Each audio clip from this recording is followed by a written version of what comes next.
Halo semuanya, kenalin, namaku Bobby. Dan aku Yaya. Hari ini kita akan belajar bersama tentang ekosistem. Sebelum belajar, Yaya dan Bobby mau mengajak kalian untuk bernyanyi bersama. 1, 2, 3.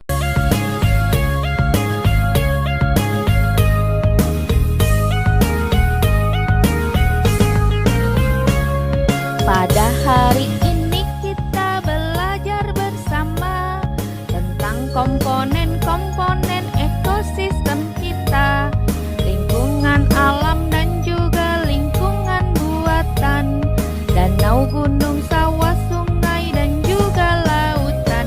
Hey, yo ayo ayo ayo ayo kita belajar. Yo ayo ayo ayo kita bergembira. Yo ayo ayo ayo ayo kita belajar. Yo ayo ayo ayo kita bergembira.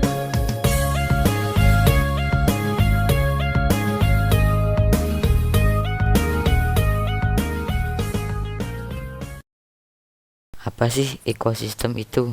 Ekosistem adalah hubungan timbal balik antara makhluk hidup dengan lingkungannya. Ekosistem merupakan salah satu bagian di kehidupan dunia ini. Ekosistem memiliki dua komponen, yakni biotik dan abiotik.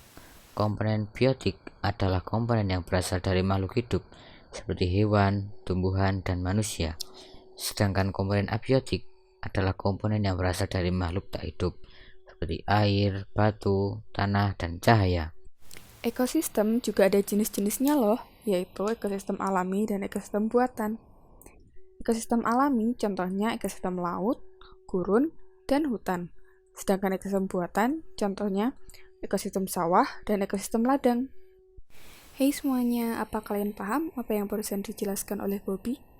Untuk selanjutnya, kita akan belajar bersama tentang hewan bersama Yaya. Pertama, jenis makanan hewan. Jenis-jenis makanan hewan terbagi menjadi dua, yaitu tumbuhan dan hewan lainnya. Contoh hewan yang memakan tumbuhan adalah sapi, kelinci, dan lebah. Sedangkan contoh hewan yang memakan hewan lainnya adalah singa dan elang. Selanjutnya, penggolongan hewan berdasarkan jenis makanannya. Berdasarkan jenis makanannya, hewan dibagi menjadi 3 kelompok, yaitu herbivora, karnivora, dan omnivora. Herbivora adalah hewan pemakan tumbuhan, contohnya sapi, kuda, dan kelinci. Kalau karnivora adalah hewan pemakan daging dan hewan lainnya, contohnya harimau, singa, dan elang. Sedangkan omnivora adalah hewan pemakan tumbuhan dan hewan lainnya, contohnya ayam, beruang, musang.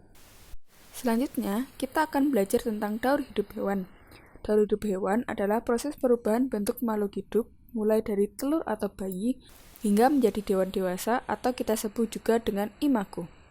Daur hidup hewan dibedakan menjadi 2 macam, yaitu hewan yang mengalami metamorfosis dan tanpa metamorfosis. 1. Daur hidup hewan tanpa metamorfosis adalah daur hidup hewan yang bentuk tubuhnya tidak mengalami perubahan dari kecil hingga dewasa, contohnya ayam dan kucing. 2. Daur hidup hewan dengan metamorfosis merupakan perubahan tubuh makhluk hidup yang diikuti oleh perubahan bentuk tubuh dan organnya, contohnya kupu-kupu dan katak. Selanjutnya, rantai makanan dan jaring-jaring makanan.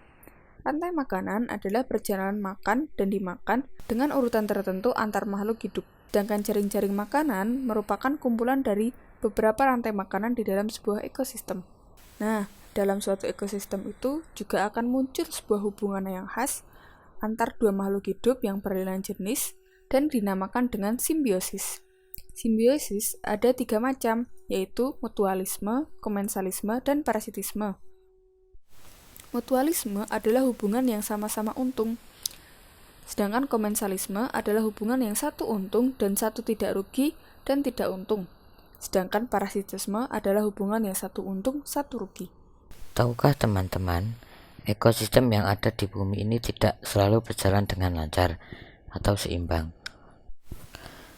Ada kalanya sesuatu dapat menciptakan perubahan dalam keseimbangan ekosistem.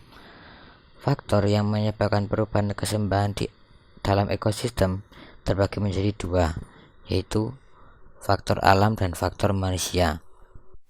Contoh faktor alami adalah bencana alam seperti letusan gunung berapi, banjir, tanah longsor, kebakaran hutan. Sedangkan faktor manusia adalah penebangan hutan, pembuangan sampah sembarangan, penggunaan pupuk anorganik. Setelah belajar banyak hal tentang ekosistem tadi, apa kalian merasakan sesuatu? Kalau Bobby merasa jika kita tidak merawat ekosistem di sekitar kita dengan baik, maka hal-hal buruk bisa saja terjadi. Oleh karena itu, kita perlu bersama menjaga dan merawat keseimbangan ekosistem yang ada. Caranya, 1. Mengurangi penebangan hutan secara sembarangan. 2. Mengurangi penggunaan bahan kimia buatan dalam kegiatan pertanian. 3. Menangkap ikan dengan alat dan cara yang tidak merusak ekosistem. 4. Membuat suaka marga satwa, cagar alam, hutan lindung, atau taman nasional yang dilindungi negara. Selesai sudah Bobby dan Yaya menemani teman-teman belajar bersama hari ini.